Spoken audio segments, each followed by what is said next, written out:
You can be shown a red card before the opening whistle even blows. You can also be sent off for a completely accidental handball. These decisions are governed by IFAB Law 12, a regulatory framework that referees have to interpret and execute in fractions of a second. Understanding these calls requires looking past the emotion of the moment and into the specific layers of evaluation referees use to categorize every action on the pitch. This evaluation process explains why a defender might actually be better off committing a tactical foul right inside their own penalty box. The red card acts as a regulator, used to keep physical contact safe and tactical play fair. Referees start by assessing the physical baseline of a challenge. A yellow card is for a reckless tackle, one where a player simply ignores the danger to their opponent while going for the ball. When that challenge escalates to using excessive force and actively endangering an opponent's safety, it becomes serious foul play, which carries a mandatory red card. The physics of a two-footed lunge illustrate why this is so dangerous. When a player leaves the ground with both feet, they eliminate ground friction and lose the ability to decelerate. Their body mass converts into an unguided trajectory. If a player uses excessive force or brutality when they are not contesting for the ball, the offense is classified as violent conduct. Law 12 maintains a zero-tolerance policy for upper body strikes under this category. Deliberately hitting an opponent in the head or face results in an automatic dismissal to prevent concussive injuries and stop retaliatory escalations. Physical dismissals are strictly separated by context. Serious foul play polices the mechanics of the tackle, while violent conduct outlaws off-the-ball aggression. Beyond physical safety, the rules also protect the scoreline. This is known as DOGSO, the denial of an obvious goal-scoring opportunity. This diagram shows the 4 criteria required to trigger DOGSO.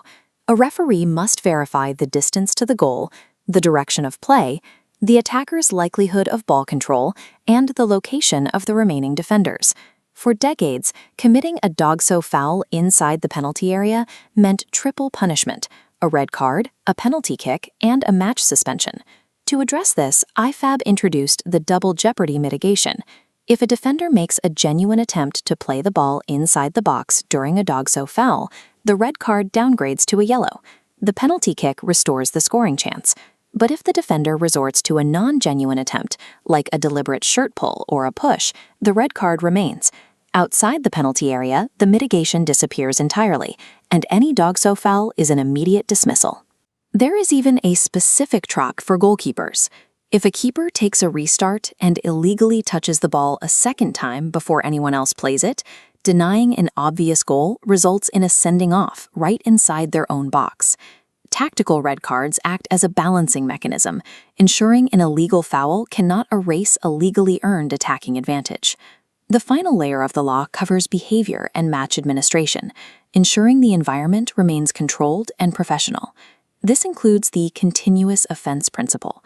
If a referee issues a second caution but forgets to show the red card and play restarts, they must stop the match as soon as the error is realized, dismiss the player, and restart with an indirect free kick. This category also handles extreme unsporting behavior. Spitting at or biting anyone on the field triggers a direct sending off due to the severe health risks and psychological impact. There is a strict threshold for referee abuse. Verbal threats or non-contact acts, like throwing a water bottle at an official's gear, carry mandatory multi-match bans. However, this is entirely distinct from referee assault. Any intentional physical violence directed at an official triggers an immediate suspension and can lead to multi-year or lifetime bans from the sport.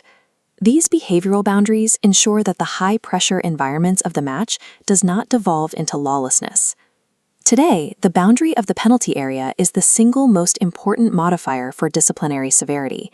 Under the double jeopardy rule, a genuine tackle inside the box yields a yellow, while the same challenge inches outside results in a red. Defenders have to manage their risk based on exactly where their feet are planted. A red card is a calibrated mechanism that accounts for physical safety and the preservation of match flow. With these criteria in mind, a referee's most complex and controversial decisions become a matter of technical application rather than mystery.